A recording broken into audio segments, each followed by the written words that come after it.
Los sacrificios que le agradan al Señor.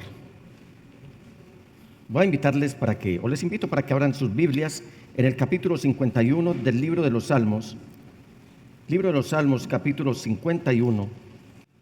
Quiero resaltar en esta noche los últimos versículos 16 al 19 y leemos en el nombre del Señor Jesús.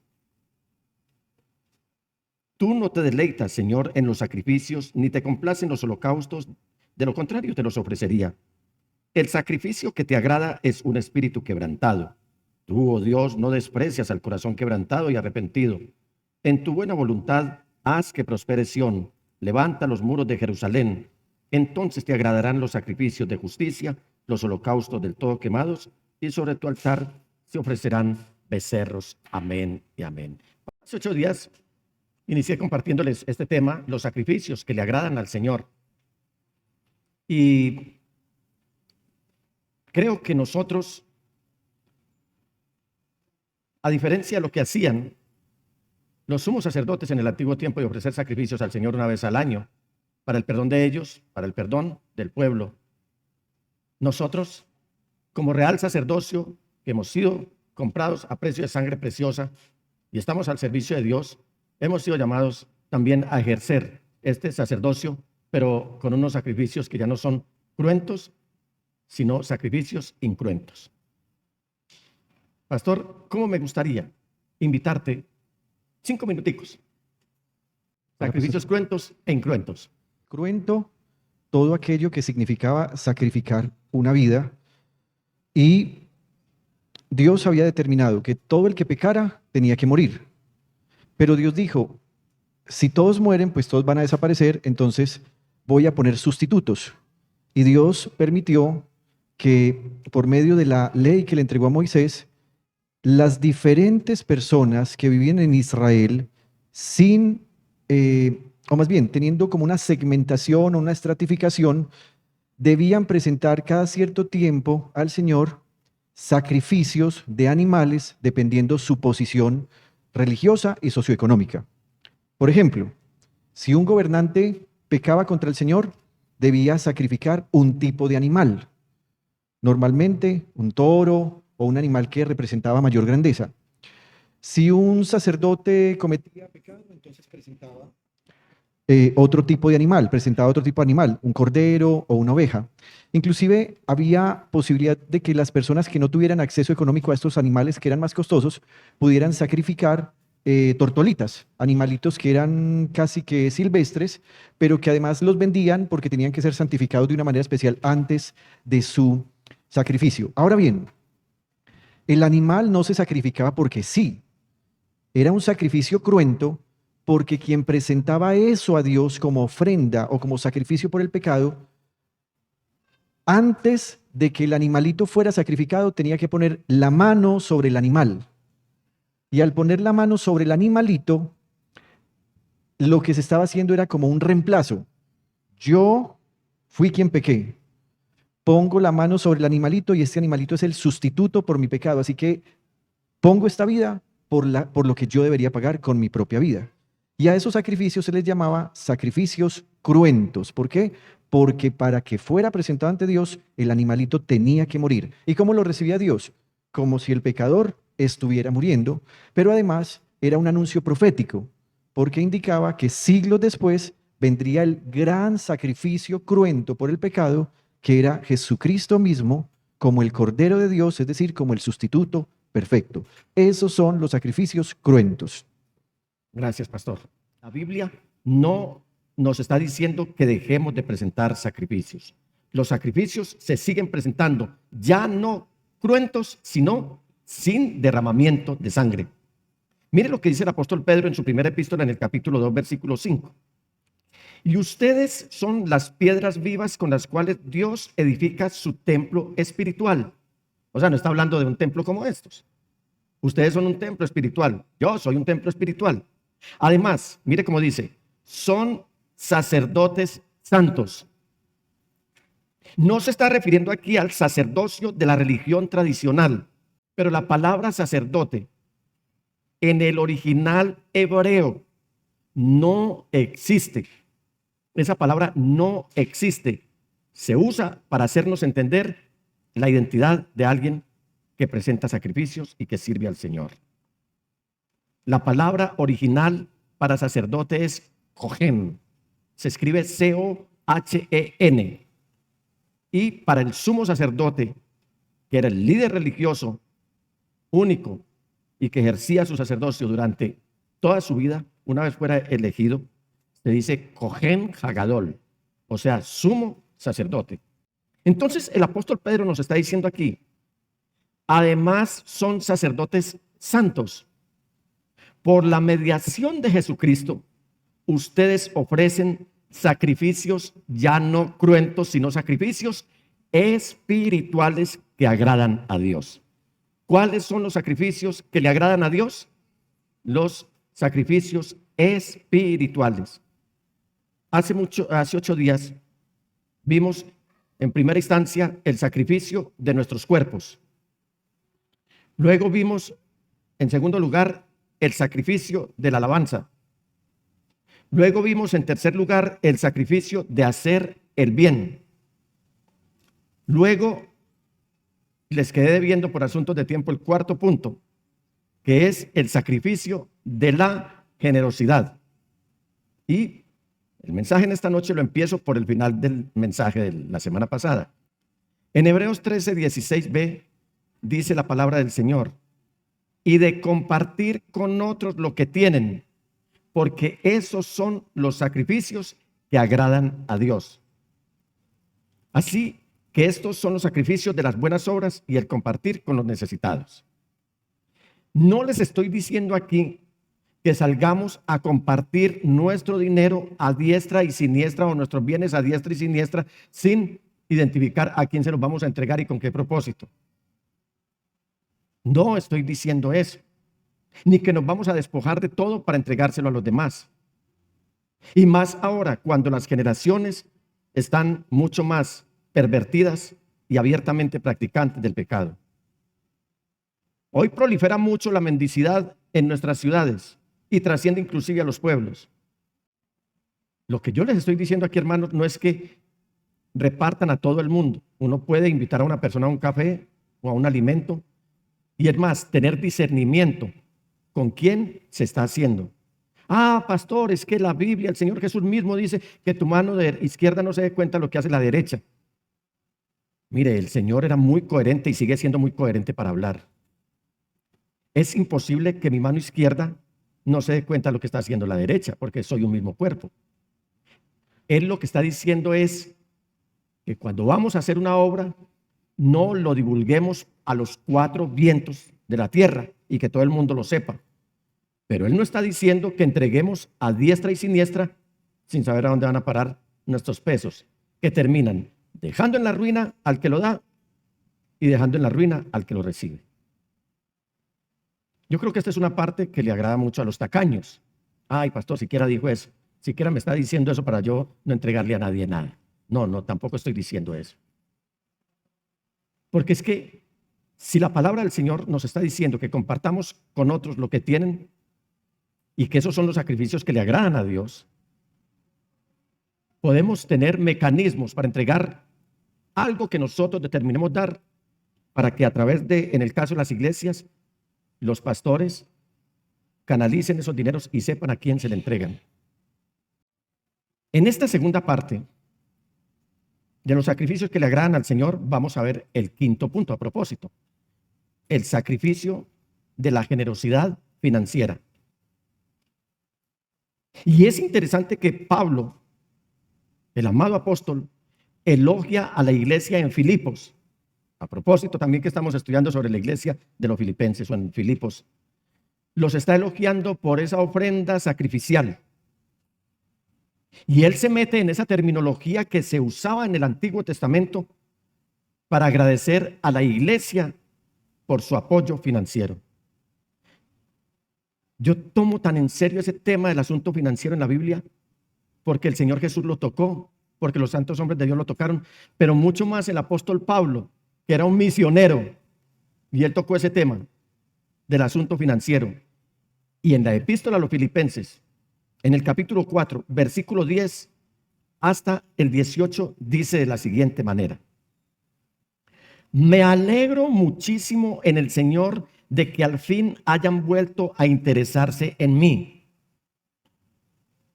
Claro está que tenían interés, solo que no habían tenido la oportunidad de demostrarlo.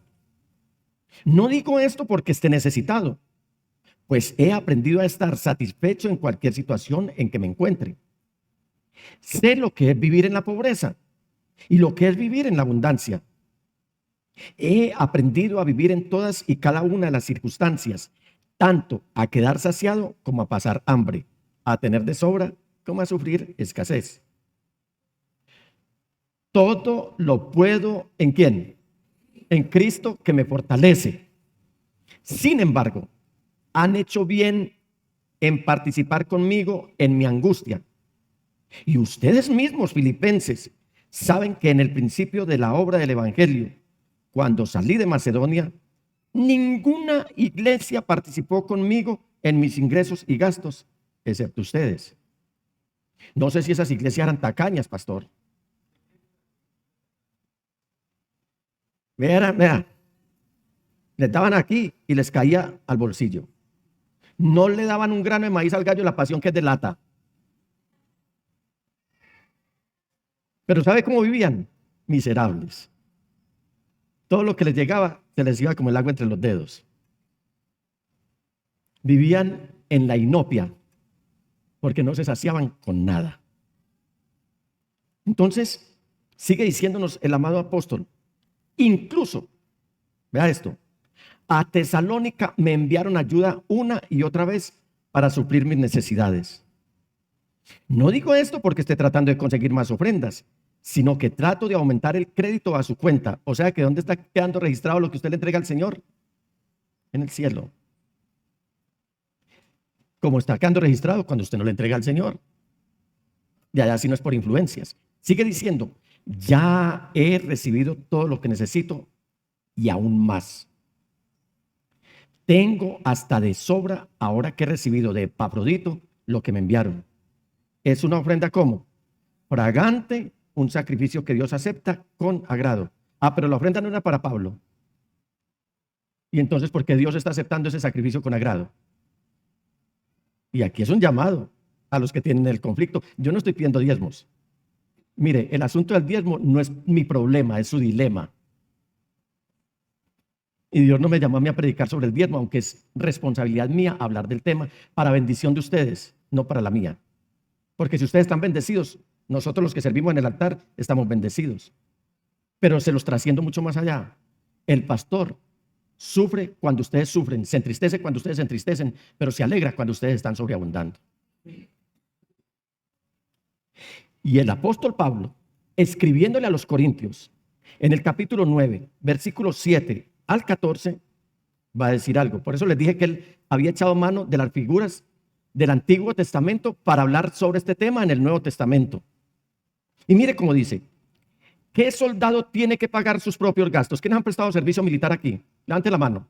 1, el pastor Jaime. 2, Camilo. 3, el hermano Juan. 4, Susana. 5. Yo cuento los que levantaron la mano. ¿Ustedes tuvieron que pagar su servicio militar? Quiero decir, financiarlo. ¿Qué agricultor planta un viñedo y no tiene derecho a comer de su fruto? ¿Cuántos cultivan la tierra aquí? 1, gloria a Dios. Y aquí Pablo como que, bueno, les hablo a los soldados, nadie como que me entiende qué les estoy diciendo. Me dicen aquí, nadie ha prestado servicio militar. Les hablo a los agricultores, aquí todos son citadinos, entonces él va a ser más concreto. Él va a ir al grano y dice, ¿a qué pastor que cuida de su rebaño de ovejas no se le permite beber un poco de la leche? ¿Expreso meramente una opinión humana o dice la ley lo mismo? Porque la ley de Moisés dice, no le pongas bozal al buey para impedirle que coma mientras trilla el grano. ¿Acaso pensaba Dios únicamente en bueyes cuando dijo eso? ¿No nos hablaba a nosotros en realidad? Claro que sí, se escribió para nosotros a fin de que tanto el que ara como el que trilla el grano, puedan esperar una porción de la cosecha. O sea, que tan bendecido es el pastor como bendecido, en este caso, el que está entregando lo que le pertenece al Señor. El boyero se beneficiaba, pero se beneficiaba también el buey. Eso es lo que dice Pablo aquí. Claro que sí, se escribió para nosotros a fin de que tanto el que ara como el que trilla el grano, puedan esperar una porción de la cosecha. Ya que hemos plantado la semilla espiritual entre ustedes, no tenemos derecho a cosechar el alimento y la bebida material. Si ustedes sostienen a otros que les predican, ¿no deberíamos tener nosotros aún mayor derecho a que nos sostengan? Pero nunca nos hemos valido de ese derecho. Preferiríamos soportar cualquier cosa antes de ser un obstáculo a la buena noticia acerca de Cristo, que es lo que aplicamos aquí. Poco es lo que hablamos del diezmo y ustedes son testigos del tema. ¿No se dan cuenta de que los que trabajan en el templo obtienen sus alimentos de las ofrendas que se llevan al templo y los que sirven en el altar reciben una porción de lo que se ofrece como sacrificio? Del mismo modo, el Señor ordenó que los que predican la buena noticia sean sostenidos por los que reciben el beneficio del mensaje. Porque Dios sabe entregar al que es generoso. Él, al que es tacaño, no le da sino lo justo. ¿Ustedes no han visto que hay hermanos que viven a la raya? Viven a la esquina y al voltear. Viven a chupi y déjeme el cabo.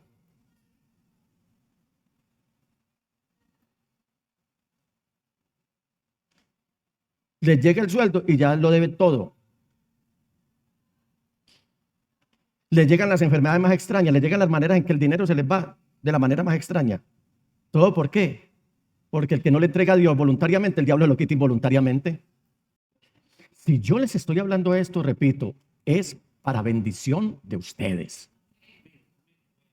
¿Por qué? Porque la palabra lo dice. Del mismo modo, el Señor ordenó que los que predican la buena noticia sean sostenidos por los que reciben el beneficio del mensaje. Aquí han llegado muchachitos con una mano atrás y otra adelante a la congregación. Y hoy el Señor los tiene enriquecidos porque son estrictamente celosos con el tema del diezmo, a pesar de que en íntima devoción diezma un 35% de la congregación.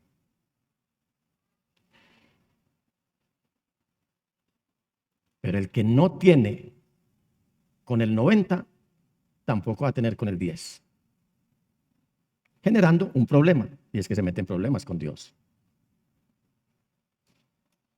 Por lo tanto, esto de venir al altar y presentar sus ofrendas y sus diezmos no es un acto más. Debemos considerar las ofrendas como sacrificios espirituales. ¿Sí lo oyeron? ¿Sí lo oyeron?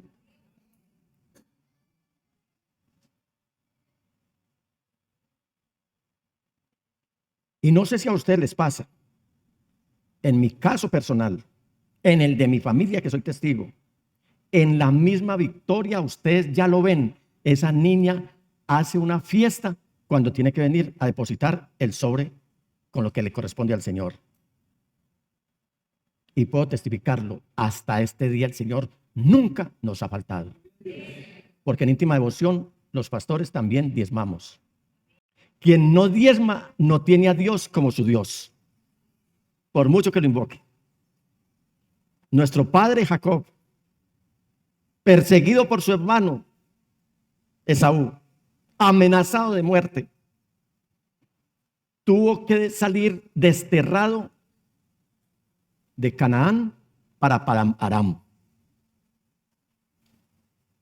con una mano atrás y otra adelante. En el camino llegó la noche y se recostó sobre una piedra, sobre una roca. Se supo recostar donde era, en Cristo Jesús. Y tuvo un sueño. Ustedes pueden leer todo en el capítulo 28 de Génesis. En todo lo que dice Jacob, que llevaba una mano atrás y otra adelante, era una espalda mojada, le dice al Señor: si tú me acompañas en este viaje que estoy emprendiendo y me traes de regreso, entre otras cosas, te entregaré la 10ª parte o el diezmo de lo que tú me des. Usted lo puede leer en Génesis. Luego Jacob hizo esta promesa: si Dios me acompaña, mire pues, y me protege en este viaje que estoy haciendo, y si me da alimento y ropa para vestirme, y si regreso sano y salvo a la casa de mi padre, entonces el Señor será mi Dios. Y esta piedra que yo erigí como pilar será casa de Dios, y de todo, ¿lo oyeron? De todo lo que Dios me dé, le daré la 10ª parte.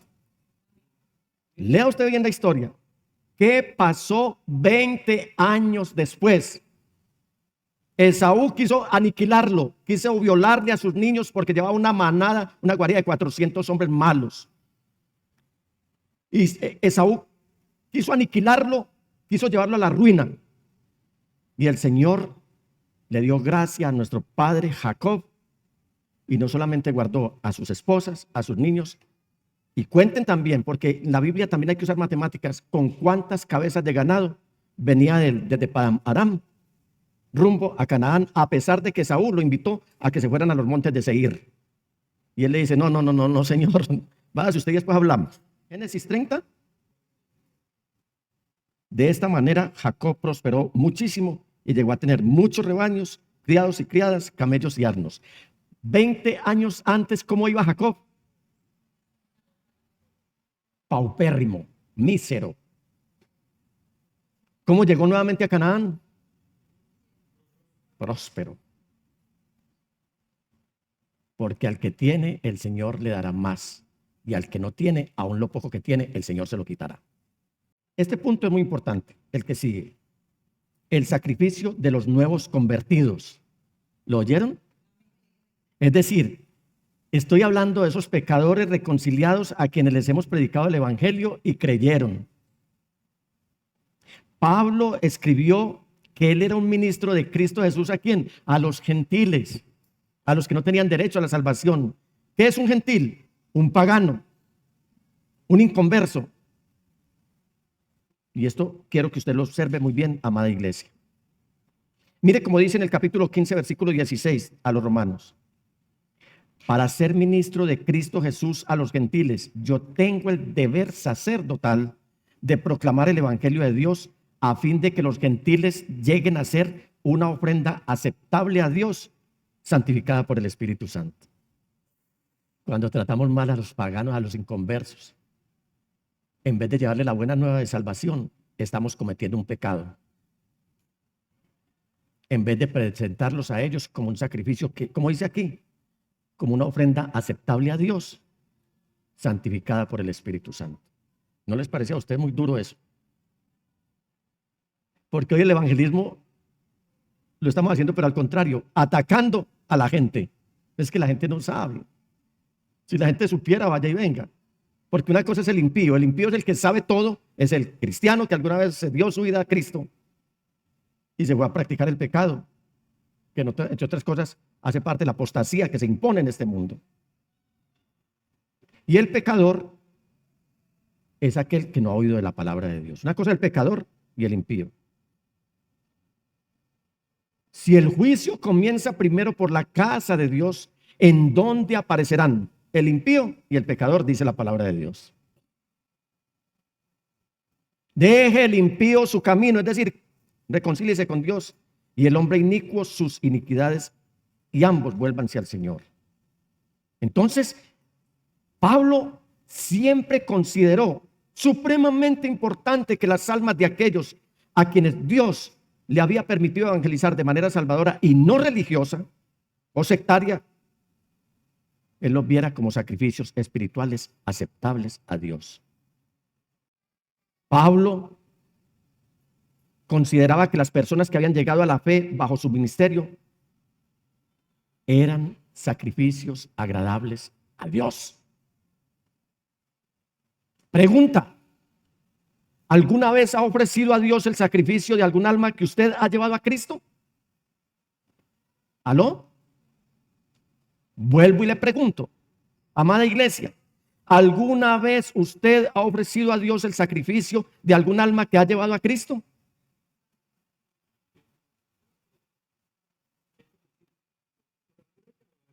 No, decirle al Señor: Señor, esta alma yo te la presento como un sacrificio para que sea agradable a ti y para que tú la santifiques por tu Espíritu Santo.